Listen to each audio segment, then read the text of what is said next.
குரு பிரம்மா குரு விஷ்ணு குருதேவா மகேஸ்வரா குரு சாஸ்தா பரபிரம்மா தத்மஸ்ரீ குருவே நமக. குரு நன்றாக வாழ்க, குருவே துணை. ஓம் விருஷபத்வஜாய வித்மகே குருணிஹஸ்தாய தீமகே தன்னோ குரு பிரசோதயாத். நேயர்கள் எல்லாருக்கும் வணக்கம். இந்த வீடியோல 2025 வருடத்திற்குண்டான குரு பகவானோட பெயர்ச்சி பலன்கள் அப்படிங்கறது தான் நாம பார்க்க போறோம். அதுக்கு முன்னாடி இடப்பக்கத்தில் கொடியை வைத்திருக்கும் குரு பகவானே, எப்போதும் எங்கள் நேயர்களின் வாழ்வில் அருள்மலை பொழிவாய் பிரகஸ்பதியே, எங்கள் வாழ்வில் உள்ள தீமைகளை அகற்றி நன்மைகளை அளித்திட வேண்டுகிறேன் குரு பகவானே அப்படின்னு வேண்டிக்கிட்டு, இப்ப குரு பகவானோட பெயர்ச்சி அப்படிங்கிறது ரொம்ப முக்கியமான ஒண்ணு. அதுதான் நம்ம பார்க்க போறோம். நவ கிரகங்களிலே முழு சுப கிரகமா இருக்கக்கூடிய குரு பகவான் 2025 வருடம் மே மாசம் 14ஆம் தேதி, தமிழுக்கு விசுவாவசு வருடம் சித்திர மாசம் 31ஆம் தேதி புதன்கிழமை ரிஷபராசியிலிருந்து மிதுன ராசிக்கு பயிற்சி ஆகிறார். புதனோட சொந்த வீட்டுக்கு புதன்கிழமையே குரு பகவான் போறாரு. அங்கே இருந்துட்டு தன்னோட 5ஆம் பார்வையால துலா ராசியை பார்ப்பார், 7ஆம் பார்வையால தனுசு ராசியை பார்ப்பார், 9ஆம் பார்வையால கும்பராசியை பார்ப்பார். இந்த குரு பகவானோட பயிற்சி காலகட்டத்தில் என்னென்ன நன்மைகள் நடக்க போகுது அப்படிங்கறத நாம பார்க்க போறோம். அதோட 2025 அக்டோபர் 18ஆம் தேதி குரு பகவான் அதிசாரமா கடகராசிக்கு போயிடுவாரு. நவம்பர் 11ஆம் தேதி மறுபடியும் மிதுன ராசிக்கு வருவார். இந்த குரு பகவானோட பயிற்சி காலகட்டம், இந்த அதிசார காலகட்டம், இது எல்லாம் சேர்ந்து உங்களோட ராசிக்கு என்ன நடக்க போகுது அப்படிங்கறத ரொம்ப துல்லியமா கணிச்சு உங்களுக்கு கொடுக்குறேன். கும்பராசி நேயர்களே, உங்களுக்கு இந்த குரு பகவானோட பயிற்சி எப்படி இருக்கு அப்படின்னு பார்த்தோம்னா, கும்பராசிக்காரர்களை பொறுத்த வரைக்கும் யாராவது ஏதாவது நல்லது சொல்லிட மாட்டாங்களா அப்படின்னு சொல்லி தேடி தேடி நம்ம இந்த ஜோதிடத்தெல்லாம் பார்க்கக்கூடிய நபர்களா இருப்பீங்க. ஏன்னா அவ்வளோ கஷ்டம் அப்படிங்கிறத சமகாலத்துல நீங்க அனுபவிச்சுட்டீங்க.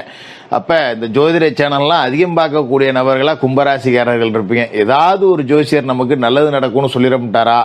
எல்லாருமே ஆனா நல்லது நடக்கணும்னு தான் சொல்றாங்க, ஆனா எதுவும் நடக்கிற மாதிரி தெரியலையே, உருப்படியா யாராவது ஒண்ணு சொல்றாங்களா அப்படின்னு சொல்லிட்டு தேடி தேடி பார்க்கக்கூடிய இடத்துலதான் கும்பராசிக்காரர்கள் இருக்கீங்க. என்ன காரணம் அப்படின்னா, சனி அப்படிங்கிறது 7.5 விரய சனி கடந்துருச்சு, ஜென்ம சனி கடந்துருச்சு, இப்ப பாத சனி பரவாயில்ல, 7.5 சனியில கடைசி இடத்துக்கு சனி போயிட்டாரு அப்படிங்கிற ஒரு நிம்மதி பெருமூச்சு நீங்க விட்டுக்கிட்டு தான் இருக்கீங்க.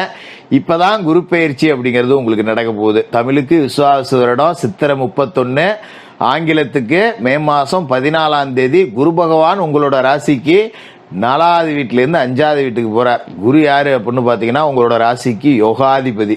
ராசிக்கு லாப வீட்டுக்கும் அவர் தான் அதிபதி, ராசிக்கு தன வீட்டுக்கும் அவர் தான் அதிபதி. ரெண்டு பக்கமும் காசு கொடுக்கக்கூடிய ஆள் உங்களுக்கு குரு பகவான் அப்படிங்கறதால அவர் இருக்கக்கூடிய இடம் உங்களுக்கு அவசியம். ஏன்னா இவ்வளவு நாளா ஜென்ம சனியில மாட்டிட்டு கிடந்தீங்க. அதே காலகட்டத்துல குருவும் பாத்தீங்கன்னா அர்த்தாசிரம குருவா மாட்டிக்கிட்டு ஒன்னும் செய்ய முடியாத இடத்துல ரிஷபராசியில போய் மாட்டிக்கிட்டாரு. இப்ப 5வது வீட்டுக்கு குரு போக போறார். கெஞ்சினாலும் கிடைக்காத பஞ்சம குரு அப்படின்னு இதை நாம சொல்லுவோம். 5ஆம் இட குரு அப்படிங்கிறது அதி அற்புதங்கள் செய்யக்கூடிய குரு உங்களோட ராசியை பொறுத்த வரைக்கும்.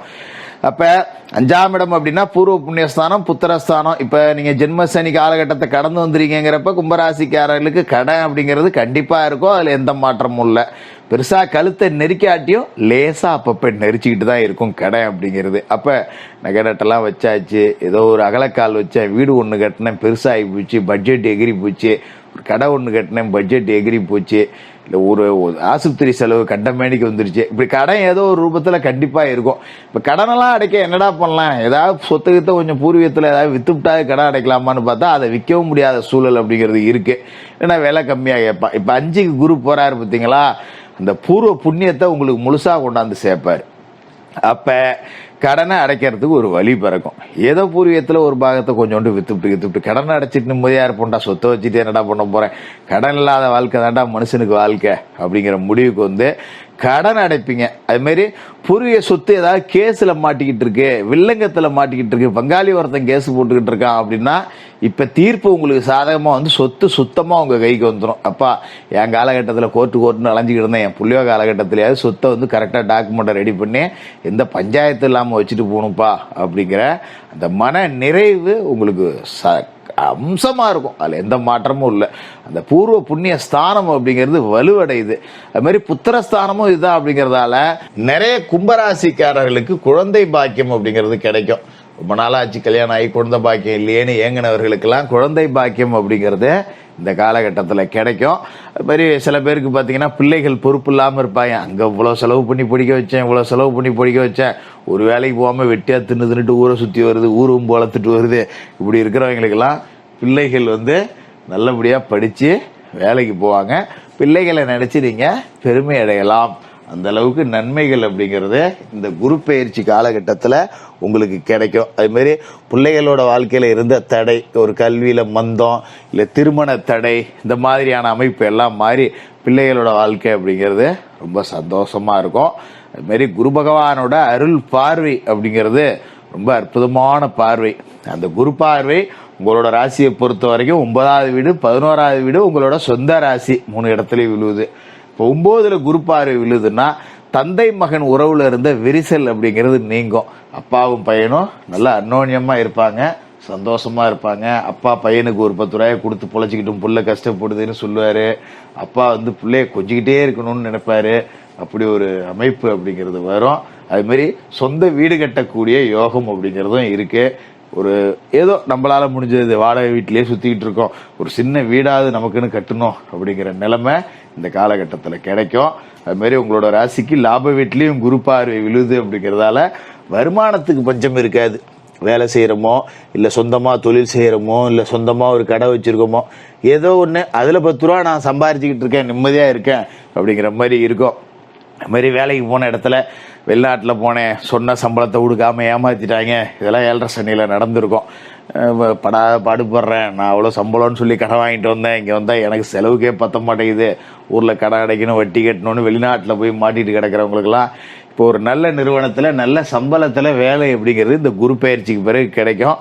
தாய்நாடு திரும்பிடலாம், போ இங்கே கடந்து கஷ்டப்படுறத ஊரில் போய் எங்கேயாவது பண்ணை அடித்தா கடனை அடைப்போம், போ வீட்டில் புள்ள புட்டாட்டியோடையாவது இருக்கலாம்னு நினைக்கிறவங்க கூட நல்ல வேலை கிடச்சி அப்படியே செட்டில் ஆகிடலாம். இந்த அளவுக்கு மாற்றம் அப்படிங்கிறது ரொம்ப அற்புதமாக உங்களுக்கு கிடைக்கும். அதனால் அதை பற்றி கவலைப்படாதீங்க. காசு பணம் கண்டிப்பாக வந்துடும். கடை அடைஞ்சா போதும்டா, எனக்கு வேறு எதுவுமே வேணாம் அப்படின்னு இருக்கிறவங்களுக்கெல்லாம் கண்டிப்பாக கடன் அடைஞ்சிரும். நீங்கள் கவலைப்பட வேண்டியதில்லை. கடன் எல்லாம் அடைஞ்சு நீங்கள் நிம்மதியாக இருக்கலாம். ஏன்னா சனி பகவான் பாத சனி அப்படியே கழிய ஆரம்பிக்கிறார். அப்படிங்கிறப்ப அவரும் கொஞ்சம் சப்போர்ட் பண்ணுவார். அதனால் பயப்பட வேண்டியது இல்லை. அதுமாரி குரு பகவானோட பார்வை உங்களோட சொந்த ராசிக்கு கிடைக்குதுங்கிறது தான் அதி அற்புத மாற்றம். ஏன்னா இது தலைக்கு வந்த ஆபத்து தலைப்பாயோட போச்சுன்னு எடுத்துக்கலாம். ராசிக்குள்ள ராகு வராரு, சர்ப்பதோஷத்தோட பிடிக்குள்ள நீங்க மாட்ட போறீங்க. ராசிக்குள்ள ராகு, களத்திரத்துல கேது, அதாவது பாம்பு கிரகம் உங்க ராசிக்கே வருது. இது ஜென்ம சனிக்கு ஈக்குவலானதுதான் ஜென்ம ராகு அப்படிங்கிறது. வனத்துல கொண்டு போய் நம்மளை விட்டுடும், ஊரை விட்டு உறவை விட்டு பிரிய விட்டுடும். நல்ல வேலையா குரு உங்களோட ராசியை பார்க்கறாருங்கிறதால ராகு புனிதப்பட்டு போறார். கிட்டத்தட்ட பாதி குரு சண்டால யோகம்னு இதை நம்ம வச்சுக்கலாம். அப்ப ராசிக்குள்ள இருக்க ராகு புனிதப்பட்டு போறதால உங்களை பார்த்தா எல்லாருக்கும் ஒரு பயம் அப்படிங்கிறது இருக்கும். ஏன்னா ராகு யாரு? விஷப்பாம்பு. அவர் உங்களுக்கு ஆதரவா இருக்காரு. அப்படிங்கும்போது நீங்க படையெடுத்து நின்னீங்கன்னா உங்களை பார்த்து எல்லாரும் பயப்படுவாங்க. அதுக்காக வீண் வம்புக்கு போகக்கூடாது. நம்ம உண்டு நம்ம வேலை உண்டுன்னு இருந்தா நாம பரமசிவன் கழுத்து பாம்பு. ஊர்வம்புக்கு போனோம்னா நாம ரோட்ல போற பாம்பு மாதிரி தான். அதை நீங்க கவனமா பார்த்துங்க. நம்ம உண்டு நம்ம வேலை உண்டுன்னு இருந்தா நிறைய சாதிக்கலாம். ராசிக்குள்ள இருக்கிற ராகு நல்ல பண வருமானம் அப்படிங்கறதான் கொடுப்பாரு. அப்ப கடனெல்லாம் அடைச்சிட்டு கௌரவத்தோட வாழக்கூடிய ஒரு அதி அற்புதமான குரு பயிற்சியா இருக்கும். அதே மாதிரி நீங்க சர்ப்பதோஷத்தோட பிடிக்குள்ள வரீங்க அப்படிங்கறதால செவ்வாய்க்கிழமை ராகு கால நேரத்துல துர்க்கை அம்மனுக்கு எலுமிச்சை தீபம் ஏத்துங்க. சனிக்கிழமையில சனி பகவானுக்கு எல் தீபம் ஏத்துங்க. எல் சாதத்தை நைவேத்தியமா படைச்சு காக்கைக்கு அன்னம் இட்டுட்டு மாற்றுத்திறனாளிகளுக்கு உங்களால முடிஞ்ச உதவிகள் செய்யுங்க. இந்த குரு பயிற்சி காலகட்டம் ரொம்ப சிறப்பா இருக்கும். கும்பராசிக்காரர்களுக்கு வாழ்த்துக்கள்.